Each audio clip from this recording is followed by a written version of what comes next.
Le service e-learning a été créé en 2020 suite à la pandémie de la Covid qui nous a obligés à être restés à la maison et à déployer des formations en ligne pour pouvoir finir l'année.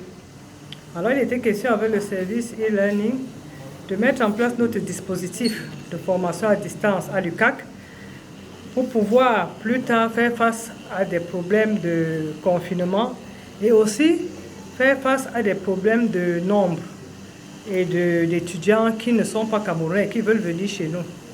Donc actuellement, nous sommes en plein dans le déploiement de notre dispositif et c'est dans le cadre de ce dispositif que nous avons eu à former l'année dernière les enseignants qui devaient faire partie des certificats qui devaient être mis en ligne prochainement.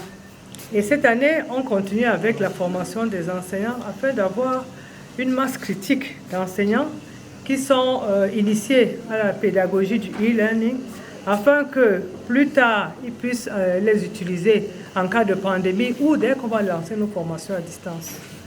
Et comment pouvez-vous évaluer la première session de cette formation qui s'est tenue en Moulou il y a quelques mois? Oui, la première session l'année dernière, si je vais faire une évaluation, n'était pas vraiment ce qu'on attendait.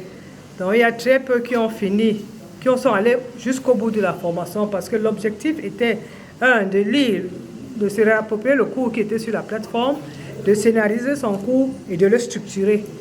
Donc, beaucoup ne sont pas arrivés à ce niveau-là, mais ils sont encore en train de le faire. Donc là, nous en avons 5 qui sont allés jusqu'au bout et les autres ne sont pas très loin de la fin. On suppose qu'ils vont y arriver. Et cette année, nous espérons qu'avec cette nouvelle expérience qui se base sur peut-être les manquements de l'année dernière, nous aurons un plus grand nombre qui ira jusqu'au bout. Qui est intéressé par cette formation? En principe, les enseignants, mais aussi les non-enseignants. Parce que la formation forme les enseignants, c'est à transformer leurs cours, mais ça peut aussi former des personnels, des personnes qui voudront faire plus tard du tutorat à distance. Qui ne sont pas enseignants, mais qui vont faire du tutorat à distance. Ça veut dire accompagner les enseignants dans leurs enseignements.